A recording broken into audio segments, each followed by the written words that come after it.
Hello. All right. Continuing the trend. I made a whole city scene and totally forgot to vlog it, and it's packed up, so you can't see it, and that sucks. But I'm gonna show you a couple other things, and I'm almost done for the whole season. And yeah, it's pretty sweet. All right, so a couple things. I just wanted to show you real quick some of my tombstones that I make for my business.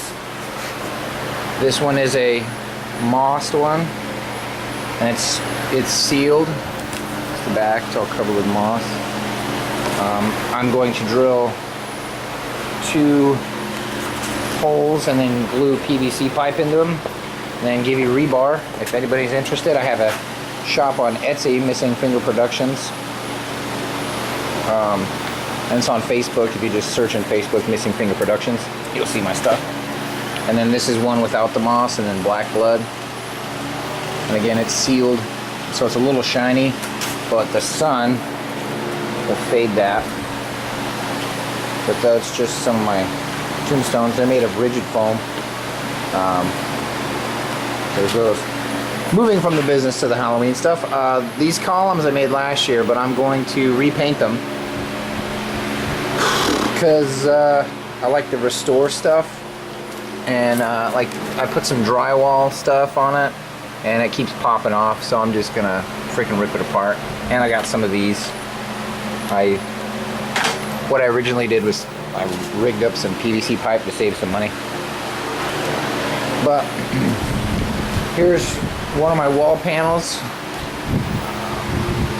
Just kind of made it look like it's stone, and then swirled it down, make it look old. I might dry brush some mold on it, I don't know yet.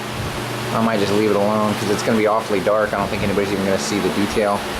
I got that at a yard sale. I got a big candle. If I would have thought about it, I'd have brought it out, but the big candle like almost fills this whole thing. One of my new skulls, he glows in the dark. I also resculpted my bat skull. And this is one of my bat skull products from Missing Finger Productions.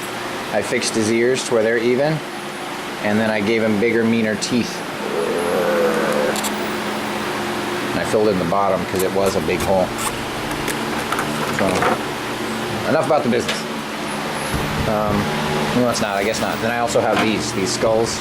They're squishy, like footballs.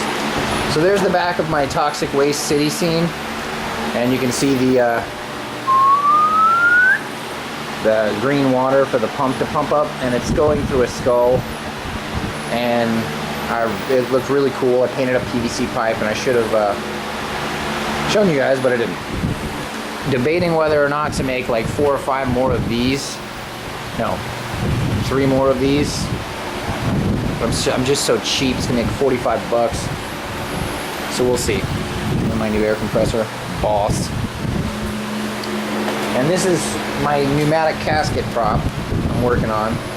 This is an older casket that I've never really been fond of because my dad made the measurements for it, and then he made the measurements wrong because his shoulders are here and then the shoulder joint's down there, and I didn't notice it until after I got it all the way done, and I was like, son of a biscuit. I was like, that sucks, but I'm gonna repaint it, make it a little better because it's supposed to look like stone. And I just never really liked it. But anyway, I rigged this guy up to a motion sensor. We'll see how. There he goes. And he's like, kind of like he's coming out at you. I might put some LED eyes in him, and then hook those up to that, so that it looks like he's coming out at you, and the LED eyes will turn on at the same time as the blue light, which it might not be a blue light in the Lahan. I just had a blue light handy. But we'll go ahead and let this reset.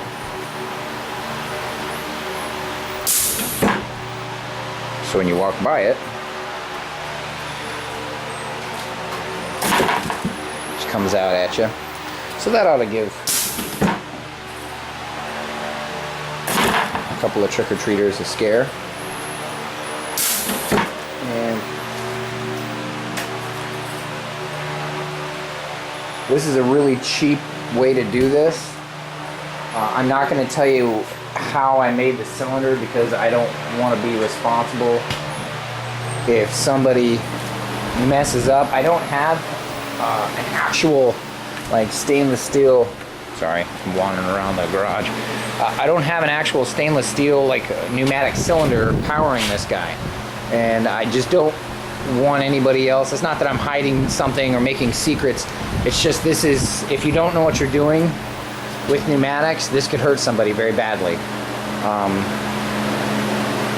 mean, it's completely safe if you know what you're doing, but if you don't know what you're doing, I mean, you can make this thing explode and hurt people, including yourself. And I don't want that on my conscience. Anyway, so you get a pneumatic cylinder, and then what I did is I mounted it through a 1-inch PVC pipe that I bored out the center fitting pieces, and then I put a bolt through it, and then I got my pneumatic line, and then it comes up and it's mounted to the back of his spine.